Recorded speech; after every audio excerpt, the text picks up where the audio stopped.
E aí a gente começou nessa conversa literalmente por horas, assim, né? Horas mesmo, a gente conversando pelo Facebook, aí, não, aqui está muito devagar, vamos digitar, a digitação não é tão rápida quanto a linha de pensamento, aí liga um para o outro, aí fica até 1 hora da manhã conversando, né?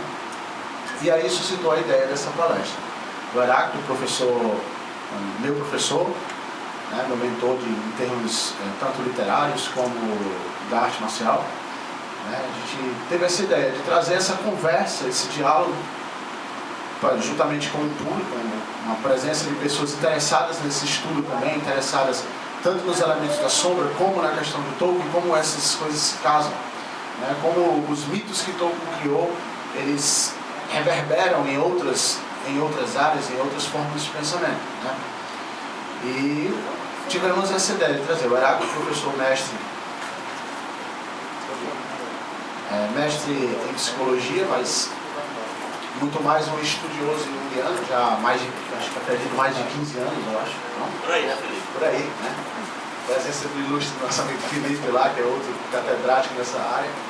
E sem usarmos muito da falácia da autoridade, muito mais a presença de um estudioso com outros estudiosos, para que a gente possa ter esse diálogo, essa conversa bem aberta, bem tranquila a respeito desse tema, né?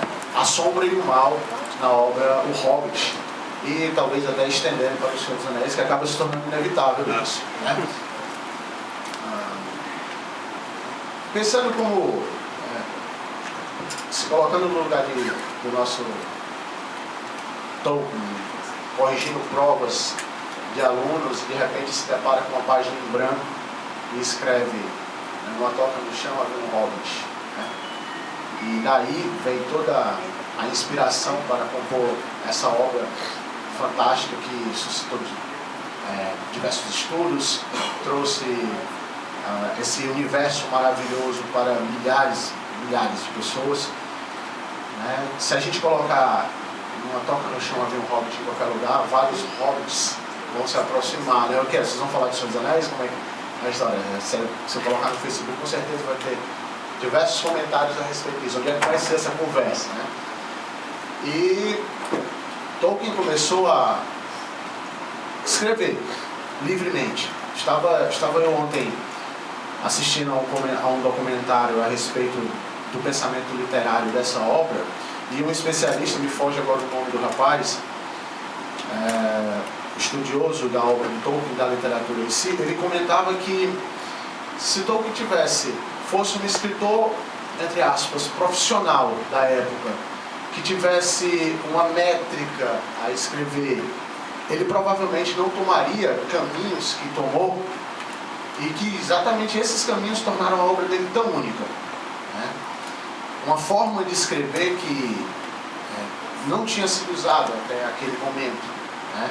Talvez por uma questão inconsciente, talvez por uma questão, não sabe-se de propósito, mas Tolkien rumou por um caminho no Hobbit, falando de uma mitologia que estava na cabeça dele, mas que ele precisava organizar em termos de literatura. Estava já idealizado 10 mil anos da história da Terra-média antes dele escrever uma linha a respeito, né? Dois idiomas já estavam prontos, né? Já estavam prontos, o Doldorim e o Quenya, né? O Quenya, não conheço o nosso amigo Denis, né?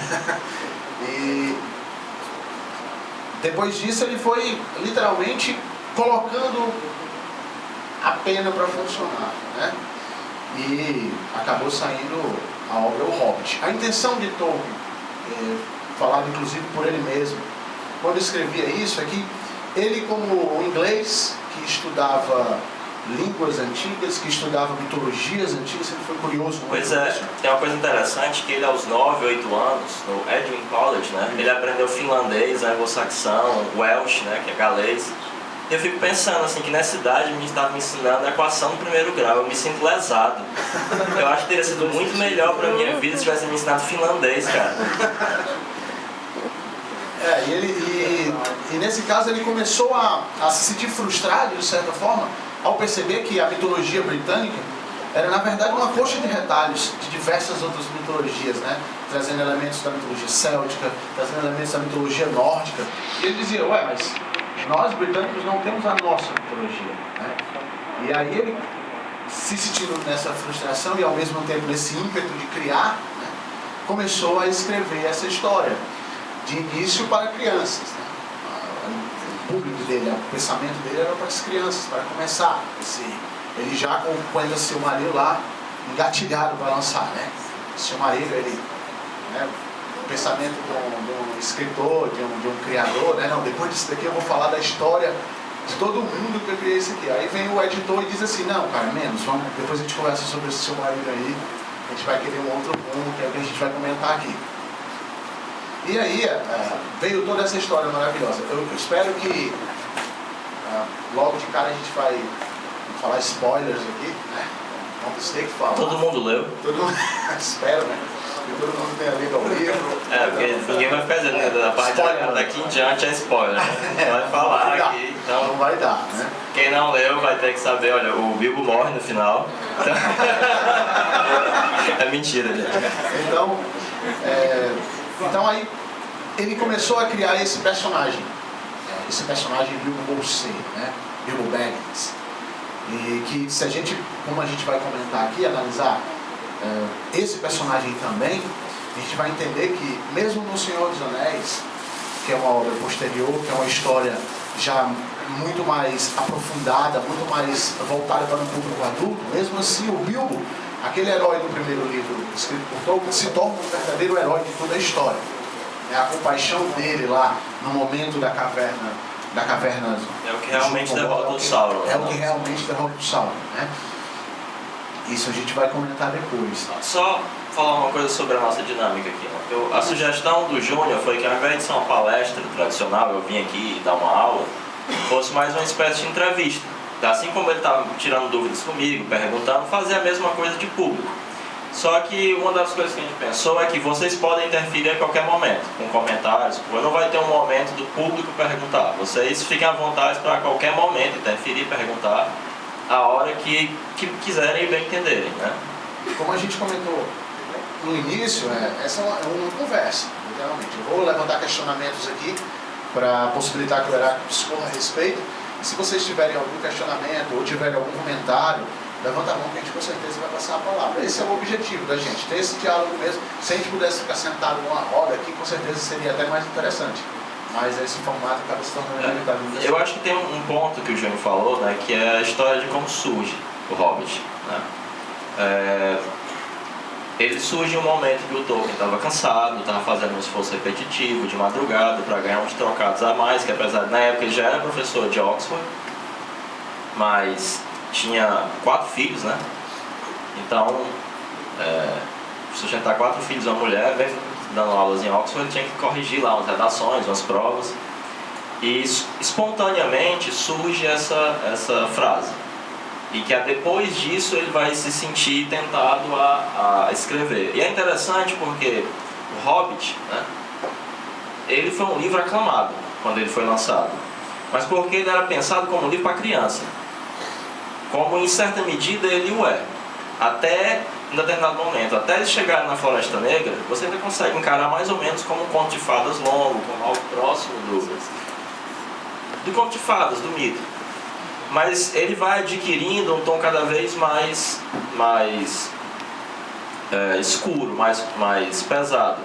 E O Senhor dos Anéis, principalmente, ele foi um livro que dividiu opiniões. Não havia meio termo. Ou você dizia que era um lixo, a crítica mais especializada dizia que o Tolkien escrevia mal e porcamente, que era uma porcaria, que aquilo era uma droga, ou ele era aclamado como gênio. Não tinha meio termo. Essa característica da espontaneidade, como surge o Hobbit, né, isso nos dá pistas, em termos psicológicos, né, de um estudo empírico da fenomenologia do espírito, muito importantes, de que trata-se daquilo que Jung chamava de obra de arte simbólica. Existe, em termos psicológicos, alguns tipos de obra de arte. Existe um tipo de obra de arte em que o autor ele é idêntico à obra. Ela é uma obra que permite um enlevo estético completo. Porque tudo aquilo da intencionalidade do autor está lá. Ele a manejou de uma maneira a colocar nela exatamente o que ela quis. Uma obra de arte, no sentido simbólico, né, o símbolo, dizendo de uma maneira simples, ele é um desafio à nossa compreensão. Ele sempre é um desafio à nossa compreensão. Tem um texto do Jung que ele diz que o símbolo é como uma ponte lançada a uma margem que ainda não se vê, uma margem distante que ainda não se vê. Ele é uma tentativa de expressar algo para o qual não existe um conceito verbal, né? Ele é algo que é apenas pressentido, mas que ele não consegue ser completamente, ou seja, ele é sempre lacunar. Então, uma obra de arte simbólica, ela não permite esse enlevo estético completo. Por quê? Porque ela é incompleta pelo seu caráter simbólico.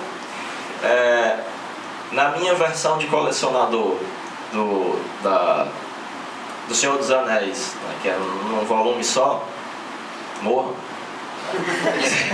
que saiu na época do filme, Que eu também tenho. whatever.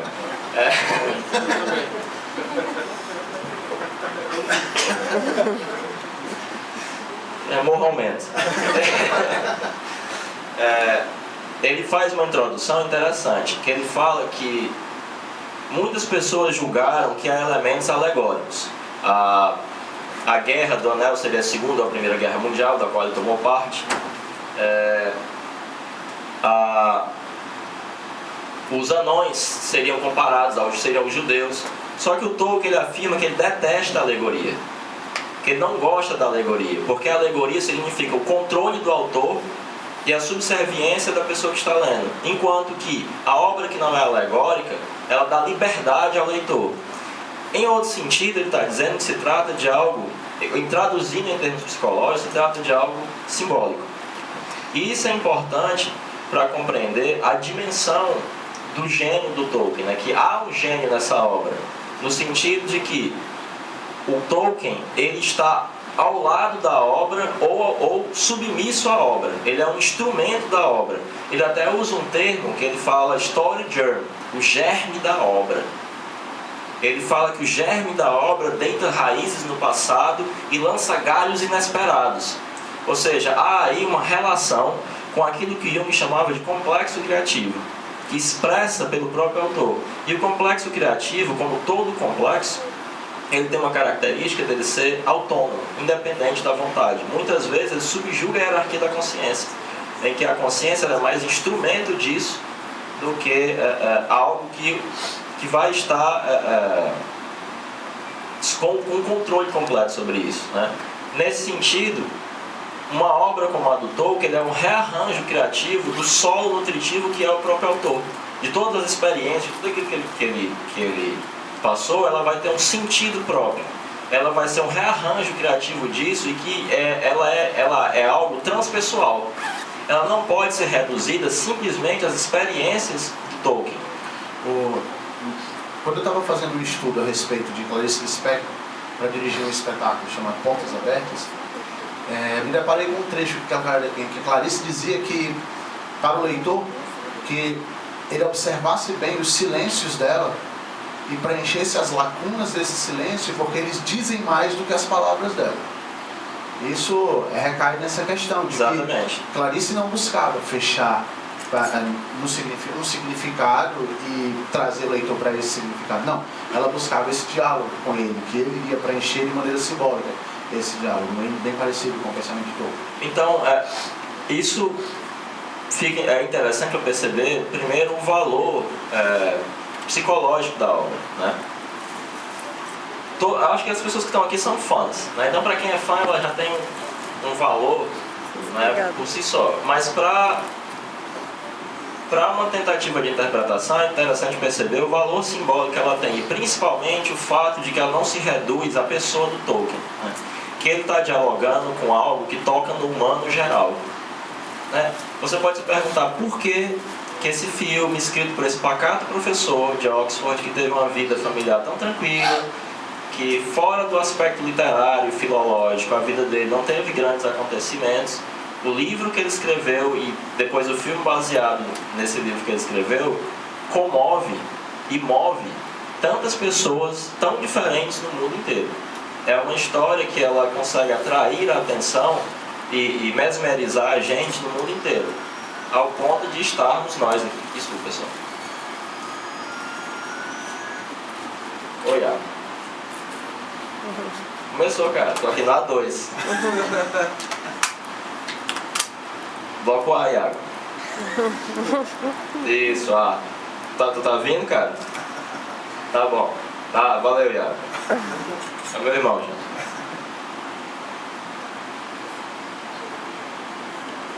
Só um instante. Pronto. Pelo menos ele não se perdeu, né? Obrigado. Então, a princípio, né, você precisa se perguntar por que a gente está se dando ao trabalho de fazer isso, além de ser massa, né? Primeiro porque é muito massa, porque é legal, né? Porque obviamente todos aqui gostam do Hobbit, gostam da obra do Tolkien. Em segundo lugar, porque isso permite ampliar o conhecimento sobre o homem, né? Aquilo que é o conhecimento sobre aquilo que é humano geral. Essa é uma das razões de você realizar esse tipo de interpretação em termos psicológicos. Uma das outras razões de fazer isso é que isso permite que a consciência coletiva, em termos culturais, mantenha o acesso ao espírito objetivo, ao inconsciente. No momento em que você consegue extrair o sentido, né, daquilo que aponta para além desse tipo de obra simbólica, né, que realmente acaba tendo a função de mito. É um mito moderno. É aquilo que o Campbell chamava de mitologia criativa. E todo mito, não se iludam, ele surge do indivíduo.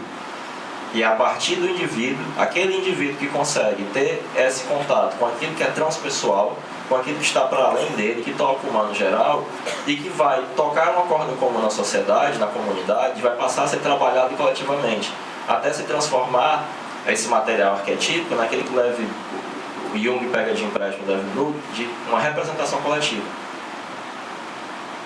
Então o Tolkien ele faz esse trabalho, e o trabalho de transformar isso numa representação coletiva começa a ser feito, porque o filme não é o livro. O filme já é uma reinterpretação criativa daquele material que foi produzido pelo espírito do Tolkien.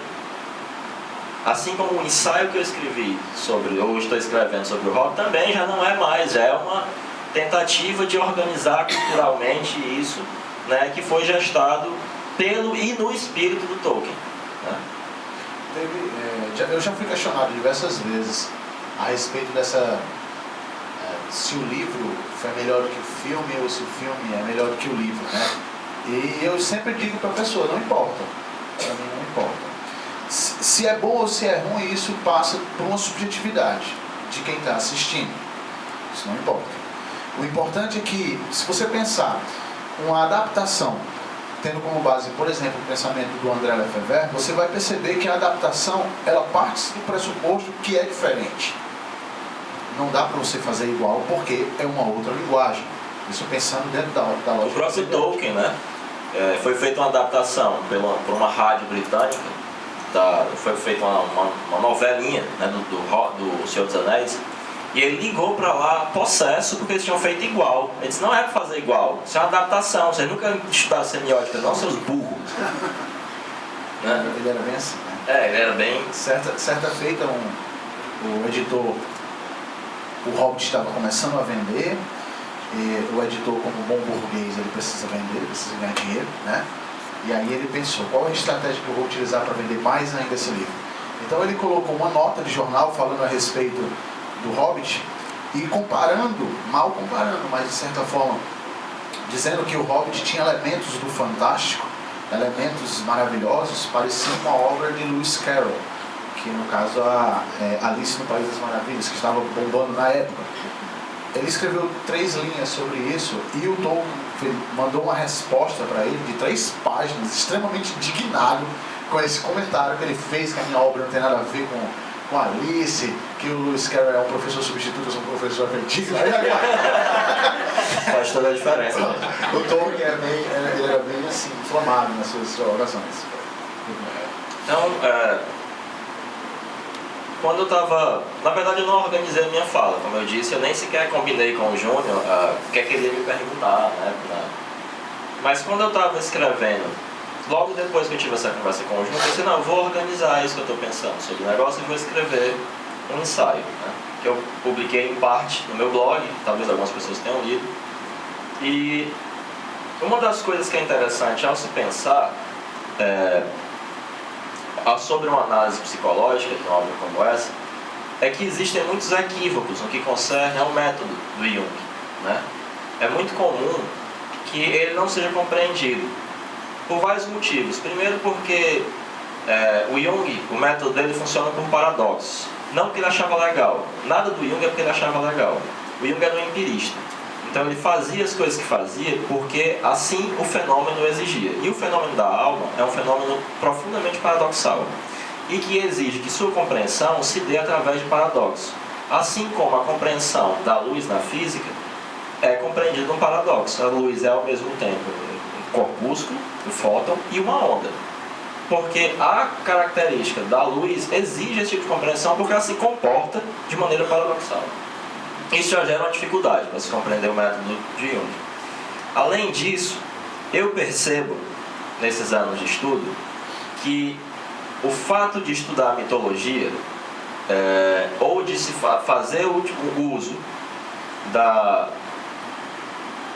desses dados para tentar compreender o pano de fundo psíquico-arquetípico inexpresso, ou seja, de que esses elementos que aparecem, por exemplo, no Hobbit, eles correspondem a uma vivência subjetiva. Isso aqui é, em termos psicológicos, importante. Eles não são simplesmente algo que estão aí jogado, eles correspondem a uma vivência subjetiva e a um pano de fundo psíquico inexpresso, que a interpretação começa a clarificar. Isso permite que você tenha um conhecimento sobre a alma. E Jung faz a distinção entre conhecimento e compreensão, né, que eu não vou entrar nesse dado epistemológico aqui. Mas o conhecimento ele diz respeito ao geral, enquanto a compreensão diz respeito ao particular. E é importante perceber, ou uma coisa que eu noto, que essa coisa do mito, do interesse do Jung pelo ele gera uma certa sideração nas pessoas. Porque uma obra como a do Jung, ela deveria gerar algum tipo de introspecção, de reflexão, de você começar a compreender que, como há um dado humano geral naquilo ali, esse fenômeno subjetivo tem alguma similaridade com seus próprios fenômenos subjetivos, mas ao contrário, isso aguça um estado projetivo em muitas pessoas em que ela passa a se siderar naquilo, naquela história do mito e tal, e a cometer alguns equívocos muito esquisitos, e a estudar a mitologia pela mitologia. Isso é possível? Eu também estudo mitologia comparada, eu também estudo história das religiões, mas é outra coisa. Outra coisa. Não é um estudo de cunho psicológico. E uma das coisas que eu conversava com o Júnior, qual é o nosso intuito aqui? A gente fez um recorte.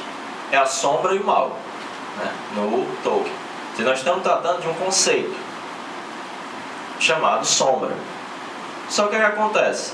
Tem uma outra incompreensão do método, de que o conceito ele é apenas um conceito, mas não é.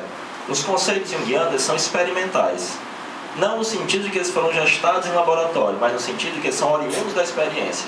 O Jung falava que o único sentido dos conceitos em psicologia complexa é designar grupos fenomenológicos. Quando ele fala sombra, ele não está falando um negócio que ele criou na cabeça dele, e aí ele está dizendo que as coisas são sombras. Ele está dizendo que existe um grupo de fenômenos que ele observa na fenomenologia do espírito, na clínica, no conto de fada, no cinema, em tudo aquilo que foi gestado a princípio na alma, que é simplesmente tudo. Não há nenhuma criação humana cujo origem primeira seja a alma. Tudo nesse sentido é objeto de estudo da psicologia por ele fundada. Que pode ser agrupada, e aí ele dá um nome, sombra. Ele até fala que esse termo sombra já existe em um teórico da teologia, com o termo umbra. Eu até acho umbra mais bonito, ele devia ter mantido o termo umbra. Depois que eu descobri isso, eu fiquei muito chateado dele não ter mantido o termo umbra, né? Eu acho que, eu tenho muitas poucas críticas ao Jung. Uma é essa, umbra? Caralho, por quê? Umbra é mais legal, né? Muito mais legal. Tá vendo como gera uma certa consideração? Eu já... É como você disse, nunca era porque era legal, né? Exatamente, tá vendo? Tá justificado. Tá justificado. Então, o único sentido é isso. Ele fala, por exemplo, no arquétipo do inconsciente coletivo, que o termo ânima, que é profundamente mal entendido, ele designa, ele é similar ao termo artrópode. Artrópode é uma invenção. O artrópode é um concreto hegeliano? É uma ideia do mundo das ideias? Alguém aqui já estudou biologia? Eu fui forçado a estudar biologia. Não me ensinaram finlandês, mas me ensinaram biologia no colégio. Também eu acho que vocês foram forçados, em vez de estudar anglo-saxão, ensinaram biologia. O que é artrópode? Bora, pelo amor de Deus, gente. Pô, foi forçado aí, pô. Faz uma... Artrópode, né? Os bichinhos que tem as patinhas articuladas. Vocês gostam de comer caranguejo, quinta-feira? Quebra lá e come o bicho. Isso designa o que? Uma ideia? Não, designa um grupo com características similares. Da mesma forma, a sombra é a mesma coisa, né? E há também uma coisa muito interessante, no sentido psicológico também, de que como é que funciona o método de interpretação? É simples. Me espanta as pessoas não compreenderem. Você começa fazendo uma amplificação. Por quê? Porque o arquétipo ele é inapreensível. Você não tem como dizer de maneira definitiva e cabal o que ele significa. Mesmo quando você consegue, em uma determinada geração, esgotar um símbolo, dizer o que conseguir expressá-lo em termos verbais. Aí ele se torna o que eu chamo de símbolo histórico.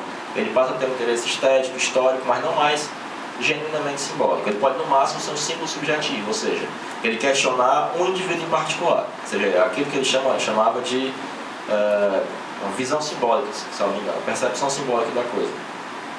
Mas isso não esgota o inconsciente. Isso não esgota a possibilidade de reatualização constante da matriz inconsciente na vida, na cultura. Né? Por isso que a gente está o tempo inteiro criando, fazendo as coisas. Principalmente porque nós e o mundo estamos num estado perpétuo de mudança. E isso gera uma necessidade perpétua de adaptação em termos psicológicos. E aí o que é que se faz? Aí você faz essa amplificação. É para isso que serve o estudo de mitologia, para você ter um dado objetivo e mais ou menos fixo de quais são os significados de um grupo simbólico. Depois que você amplifica, você faz uma coisa super simples, qualquer pessoa perspicaz pode fazer, o contexto. Você examina o próprio contexto da obra, porque assim como o sonho, o conto de fadas, o mito ou a obra do Tolkien, ela é a sua própria interpretação. E finalmente você traduz em termos psicológicos. Você pode dizer tal coisa é a sombra, tal coisa é a ânima, mas isso só serve para você entender as constelações que existem entre as figuras e a relação funcional que tem entre elas. Fundamentalmente, dizer que uma coisa é a sombra ou a ânima serve para que você compreenda a obra. E você jamais diz isso de tais e tais imagens antes de você compreender o contexto próprio. Nunca faz isso. Por quê? Porque interessa o fenômeno. E você torna o fenômeno opaco quando você sai dizendo que tal coisa é o ego. Então eu me lembro que a gente tinha uma piada, né, sobre o Rei Leão. A gente fazia uma piada, né? O Simba é o ego. Porque uma vez a gente viu o povo fazendo. Eu às vezes me reparo também, quando a gente conversa a respeito dessa questão do significado do anel para o Bilbo, para a existência na Terra-média, né, para o significado da ferroada, esse tipo de sempre, às vezes me questionam isso. E aí tem pessoas que chegam pra gente e dizem, não, mas a gente sabe que o Bilbo é o eu, quando está conversando com o Gollum. Eu digo, não, eu não sei disso, que bom que você sabe, eu queria saber mais porque eu não sei. Tem momentos que o Bilbo é o eu e tem momentos que o Bilbo é a sombra do próprio Gollum. Exato, porque a Von Franz, no A Sombra e o Mal, nos contos fala, diz o seguinte: o termo sombra deve ser usado com o máximo grau de sales. Por quê? Porque em termos funcionais, todas as figuras são compensatórias umas das outras. Então todas as figuras são sombra uma das outras. Me veio um questionamento, Heráclito, que eu queria fazer para ti aqui, para você falar a respeito. Praticamente todos os personagens, em algum momento, eles se colocam de uma forma, vamos chamar de sombria em relação a um outro. Né? E ontem a gente estava conversando lá na Livraria Cultura, tomando um café, né? E aí tu fala, rapaz, tem um momento em que, por exemplo, o Bilbo é a sombra do Thrain, né? O avô. E aí eu queria que você falasse a respeito disso. Né? Sim. É interessante perceber que há uma temática que se repete no Tolkien e no Senhor dos Anéis, que é a temática que é uma temática que ela está presente em uma grande quantidade de contos de fadas, por exemplo, dos irmãos Grimm, né? Que é a temática do Velho Rei. Existe um desses conceitos experimentais que eu falava, que ele chamava de Selbst em alemão, self em inglês ou si mesmo em português, que representa a totalidade psíquica, o centro virtual regulador